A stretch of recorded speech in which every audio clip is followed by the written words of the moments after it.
Hello there, my name is PolishLynx and this is Frosty. Welcome again. I'm actually recording this one more time because I was interrupted by person at the doors. Okay, so this is basically what I've gone through, but well, the interruption was there and I somehow managed to delete the file with this, so basically I have to start over. As we cleared Uliana's and Alisa's road, we gonna need to get 3 more roads. Okay, so basically before we went to deliver the firecrackers, this time we'll drop them down from the window, that's all. Getting outside, freezing over, even just getting dressed, I was too lazy for it. I opened the small window, allowing a breeze of freezing air inside the room. From up here, only Uliana's bright red puffer could be seen. Uliana! Catch it! For it's a little late, so I will not raise my voice too high. Probably. I waved my hand with a small box in it, and after making sure that Uliana noticed me, threw it outside, aiming at as close to her as possible. Hope that won't hit her in the head. Thanks! It didn't.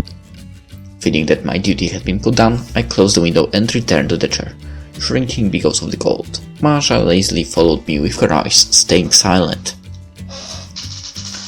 The same clatter of crockery and quiet chatter of the girls could be heard from the kitchen. The TV was saying some general jolly festive speeches. Each time I struggled harder to open my eyes. My eaves were becoming heavier and everything around just froze. Fell asleep in anticipation.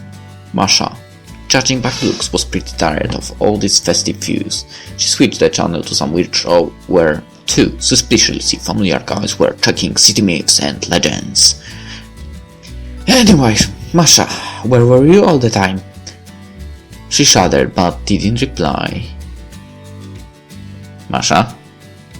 Take a look, just promise not to tell anyone. Just now I noticed a phone in her hand. A photo appeared on the screen. Masha in a shiny dress, with a microphone, on a stage. A lot of people around her. Around here? Around her?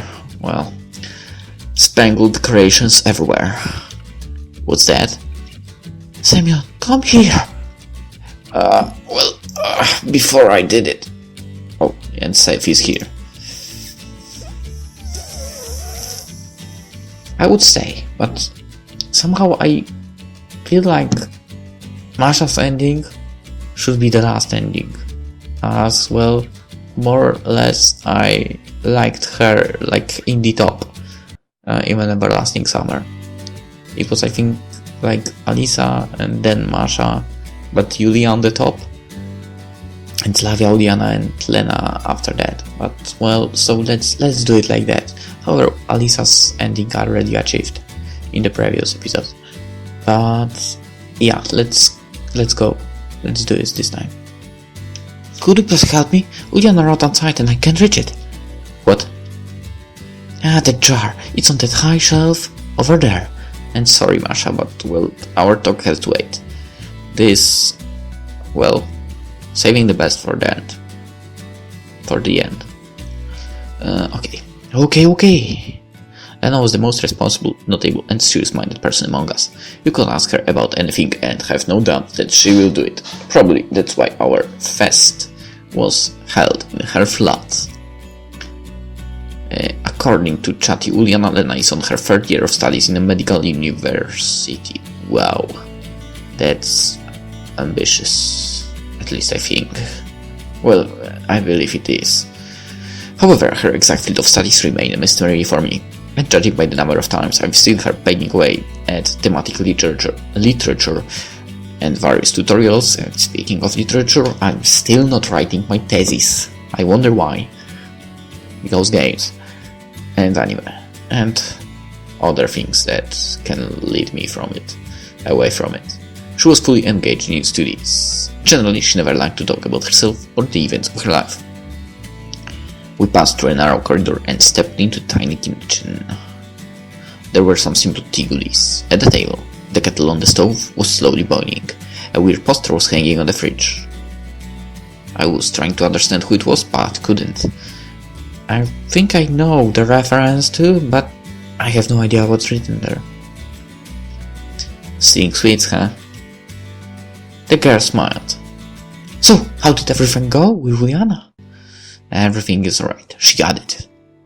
Meanwhile, Lena came up to the kitchen cabinet and moved a small curtain away, revealing several bellied 3-liter jars. Lena, Slavia, come here, someone! Echoed from the living room. And that choice is saved here as well. Okay, look at Slavia. Slavia sighed, smiled tiredly and went to the kitchen with a look of apology. Pass me that one, please. She pointed at the farthest jar. Having extended my arm, I managed to knock off some dust, but still couldn't reach it. Give me a sec, wait, could have thought it out myself. She fitted in the living room, leaving me alone. She seemed strange, the jars, the jam. Even those rare days when I was invited to the fests by some of my acquaintances and the jam was served as a dessert tea, it was from stores most of the time. Only Lena had everything homemade, and the taste of her food was always magnificent. There can be no comparison of it and the artificial flavor of jars with shiny labels. Lena has returned to the kitchen with a small stool and apologetic smile. Here, take it. The stool made it the task casual. Throughout the whole process, Lena was solicitously standing nearby, ready to help me if something happened to me during this transportation. I accidentally made a wrong move on an unstable surface, and at the same moment she carefully snapped me up. Do you need assistance with anything else? I asked when the jar was already on the table, and I finally stood on a stable floor. Well, could you please open it? She handed me the opener. Okay. Slava hasn't returned to the kitchen. Instead, she stayed with Masha in the living room. I was sitting in the kitchen, carefully drinking the hot tea, thoughtfully served by Lena, who was bouncing about near the cooker, watching the meat pie. Meat pie. Okay, that's what made the smell. Is the oven, frying, cooking, something that made me swallow my saliva time after time. And then I slapped myself right in the face in frustration. I forgot to hand her the present. I've already exchanged some shiny boxes with the other girls during our afternoon shopping, except for Lena, who seemed not to leave the apartment for the last 2 days, getting ready for the guests. I forgot something. Wait a minute. And entered the hallway, feverishly looking around, trying to remember where I had put it. I found the small box in the inner pocket of the jacket that had been negligently thrown on a chair in the living room. Slavia and Pasha were talking about something connected with show business, judging by the short fragments of their conversation. I couldn't care less about their conversation, and I decided to hurry back to the kitchen. Here, finally. Happy New Year. Lena turned around and saw a tiny parcel in my hands. Thank you. She took the box, and after drifting it for a bit, put it on the window sill. And that's all. You won't even open it? It even hurt me to get the exactly planned present for her. I had to search half of the city, visit a lot of small shops and huge malls, and she just put it aside, without even opening. Strange. It seemed that we got along with her well, even better than with the other girls. This estrangement seems weird. I stared at the table, deep in my thoughts, leaving the last gulp of tea to cool off. It's hardly been a while, but all of us have already changed a lot. Someone almost insensibly, and someone quite significantly. What's the matter with you? She stood in front of me and stared at me, having abandoned the cooking. It's nothing. Everything is alright. Don't worry. Maybe she's just waiting for New Year to come to open it then. A weak reassurance, actually. Tell me, don't you miss it? I mean, everything that happened? Lena cast her eyes down. Maybe I do. It seemed that she wanted to add something, even breathed some air, but remained silent. I was about to finish my tea and leave as she said, And you? Do you miss it? Yeah. I replied automatically, but truthfully, even though I didn't have enough time to think over her question. I do miss it sometimes. Don't misunderstand me. I'm not living in dreams. I like reality much more. But sometimes I reminisce. It was so easy, so carefree there. It was much easier to make decisions and say things I wouldn't dare to say here. I realized that I had talked a bit too much. Immediately shut up and looked at Lena, expecting to see a smile or a vacant look. But she was watching me closely, her eyes wide open. It seemed that she wanted to say something. But this time didn't have enough courage to. And I continued to stare at the old, shabby and scratched tabletop. I wonder if she has anyone. Not just a friend or an acquaintance. Like me, but someone much closer. After those events I couldn't become more than friends with any of the girls. Maybe we're hesitating because of our past? Because you dated all of them? If dated, well, is like soft statement here, very soft statement. However, well, with Uliana it was nothing more than that. Luckily enough. No to kids. Okay. No to kids, remember that.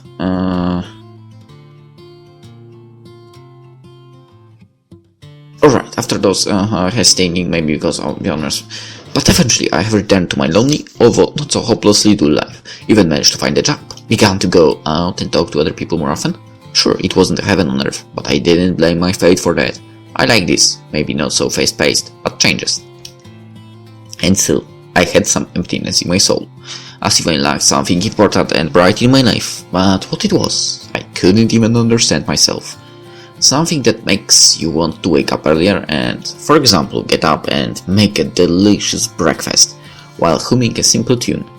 Or on the contrary, lie for a bit longer, thinking about something good, reminisce. I'm headed at a totally wrong direction. I shook my head, just as if trying to shake out these thoughts. After all, it's one of the most important holidays of the year today.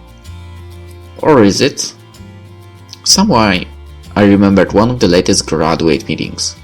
No, I wasn't bored at the moment, and the girls weren't strangers to me. On the contrary, I was the reason of it. I was still trying to evade any kind of company, even the company of people who were so close to me. The floor quietly creaked under my foot when I got up and headed for the hallway. Yeah, the jacket is in the living room. Slavia diverted from her quiet talk with Masha and looked at me with surprise. Where are you going to? I'll go for a walk, get some fresh air. Trying to escape her glance, I went back to the hallway and started pulling my shoes on, and she actually is not that much changed in appearance. Okay, hands couldn't deal with the fastener. I was snorting and getting more and more angry. You can't even live like a normal person. Having finally dealt with my shoes, I stood up and locked eyes with Lena. She was silently watching me with some unrenderable look in her eyes, a mix of fright, surprise, and something else, something incomprehensible but sad. No, at some places these letters aren't really visible, very visible. Leaving already? She asked quietly. Nope, just going for a short walk. I forced a fake smile, trying to hide the awkwardness of my current state, even though I realized that she could see through me. Only she can do this way. Wait, I'm coming with you. What for? Going for a walk. Who? Do you mind? No. Do I mind? On one hand, yes, I wanted to be alone for a while. But on the other... No. Dress yourself, I'll wait. During all the time we've known each other, I managed to realize one thing. It's really hard for me to say no to Lena. Any protest, every objection were crushed. Should I just look into her kind, shining with some sort of magic, green eyes, smile and say, "Of course"? That was the time when I was truly in love. And what has changed since? You coming? Lena's voice made me snap out of hypnotizing stream of thoughts. She has already flung on her light coat, put on the boots, and we left the apartment.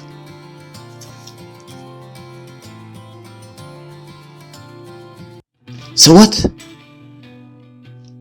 She asked when we stepped outside. Nothing. I shrugged. And what should have happened? I don't know. I just thought you might want to talk. In private. I came up to a snow-covered bench, threw the white stuff off, and sat on the iced seat. And it was cold in my ass. Probably. Somewhere in the distance a car has started its engine. Well, it wasn't a car. I could recognize the sound of 1,000 other ones. And old Leah's, the last one on the road. Number 410. Nice reference. Sorry, Paul, not today. The grumble of the engines has become louder and more distant, as if it heard my thoughts. Of course, I was curious, but I have nothing to do there anymore. Lena was standing beside a near tree, emptily looking in front of her. Suddenly, something hurt my chest. Something strange, but so familiar. Like during those old evenings that didn't actually exist, when I, tired and exhausted, not even be able to turn on the TV and disconnect from this world for short 4 hours. And Lena sitting near me, caressing my hair and singing something softly, as if trying to cradle me. Kids, we could have become a family. Why are we still living apart and meet only on holidays? After all, parents are not here to look obscene at us, yell, forbid anything. Why haven't we done anything yet? One more look at the girl. A breath, a breath, a breath. A heartbeat. It's time. Lena, hi. My voice hoarsened at once and the dry throat weren't helping these kind of confessions in any way, but I managed to grab her attention. What? Ready? Let's do this. Don't you dare to stop now. Let's do it. I've wanted for a long time. My hands were brokenly fumbling in my pockets. Where the hell is it? And then it felt like I was splashed with a barrel of cold water. The small box in a shiny parcel was left at the kitchen. Sorry, I've left it at yours. Gonna bring it back. Wait! My legs ushered me to the porch as suddenly I heard a voice from behind. Semyon, wait! I turned around. Lena was standing, holding something tiny with a careful bow on top of it in her hands. Were you searching for this? Well, I wasn't searching yet. I didn't make it to the building. Yeah. I slowly headed back, picking the right words on the move. You know, it's kind of hard for me to say it all that way, straight off. My sidewalk was stuck somewhere at the level of her feet. These sweet boots look nice, must be expensive ones. I wonder, where did she get the money for them? From the job? Quit prevaricating. Today, on the kitchen, when I asked, well, about what happened, I remember. Well, that, wouldn't you like to, come on! But my brain acted as paralyzed, picking the opposite of what I needed to say. Millions, billions of phrases, and everything is so wrong. I would, she softly, kindly smiled to me. Then, well, Semyon, Lena, where are you? The speech has already started! Echoed from the direction of the house. We're coming, she shouted in response. So, what did you want? Here. I potted the box she was still holding in her hand. I quickly remembered that small store and the tiny sum on a price tag. Of course, the contents weren't intended for what's going to happen. Happened? Damn, even thoughts blunder. May I? Yeah, take it. The box was now in my palm. The bow was the hardest part. Hands were shaking, and even the bow itself wasn't just glued. It was actually tied to the box. God damn the service!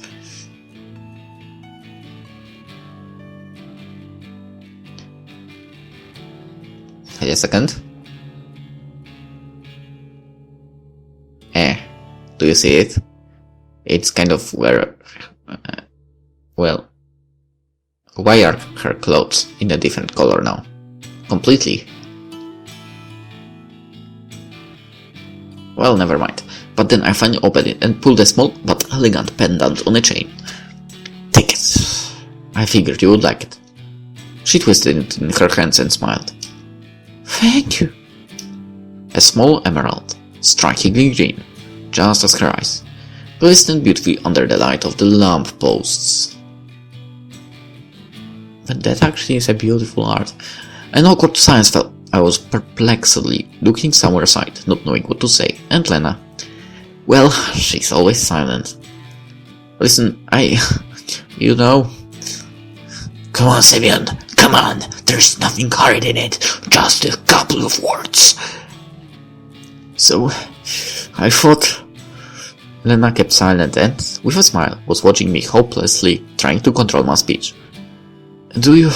well, eat? What? What the fuck? Semyon, what is wrong with you? I do. She laughed. And you... well, someday, not necessarily now, but in general, as a matter of principle, do you like to together someday? I would. I was astonished, while she was standing and smiling. Thank you. That's a weird response. Let's go back? She asked softly and offered me a hand. My eyesight was still somewhere at the ground level, and my thoughts could be compared to the swarm of scattering cockroaches. Yeah, it's been a long time since I did something like that. I was distracted by Lena taking my hand herself and gently pulling me, leading to the porch. Yeah, let's go. We stopped by the door. Lena taped her pockets in search for keys. The door applied my key, beeping rhythmically when a magnet chip touched the plate. I gallantly opened it in from... Wait, magnet chip? Damn! It's more advanced than my block.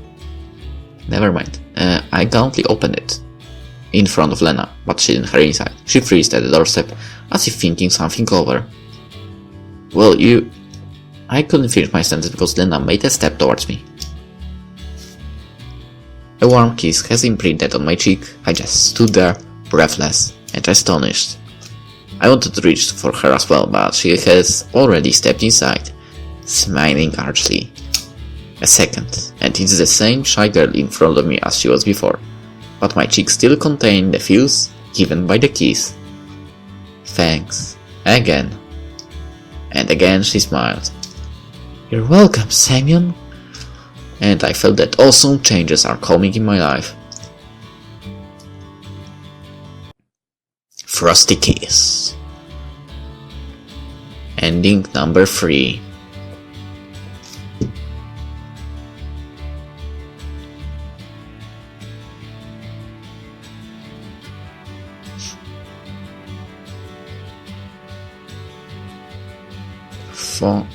Nothing really to make a screenshot of. Well, let's do it like that. For yeah, Steam is offline now as well. Screenshot for an for the video. Uploading picture.